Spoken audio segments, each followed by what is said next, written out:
Railway स्थानक परिसर आणि धावत्या रेल्वेत होणारे विविध गुन्हे रोखण्यासाठी रेल्वे पोलिसांच्या वतीनं रेल्वे प्रवाशांकरता हेल्पलाईन सेवेचा शुभारंभ करण्यात आला।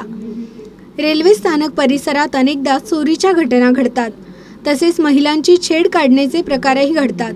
मात्र अनेकदा प्रवासी वेळ जाईल म्हणून तक्रार करण्याचे टाळतात।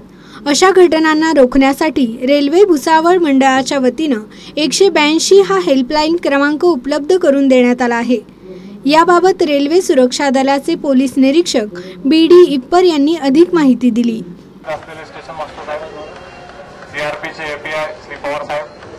आपला हा सिक्युरिटी हेल्पलाईन बऱ्याच दिवसापासून चालू झालेला आहे, पण त्याची सर्वसामान्य प्रवाशांपर्यंत अजून ते नंबर पोहोचलेला नाही आहे, म्हणून बरेच प्रवाशांना अजूनही त्रास होतोय। हा नंबर तुम्ही मोबाईलवरून लँडलाईनवरून लावू शकता। मोबाईलवरून प्रवास करत असताना आपण बघतो की बऱ्याच वेळेस महिला एकट्या असतात, मुलं असतात त्यांच्यासोबत, आणि त्यांना प्रवासाच्या दरम्यान सुरक्षेसंबंधी अनेक अडचणी येतात। कधी सहप्रवासी कोणीतरी नशेत असतो, त्रास देतो, छेडखानी करतो, काही प्रवाशांच्या बॅगा चोरी होतात, पिक पॉकेटिंग होतं, सामान चोरीला जातं, तिकीट हरवलं जातं।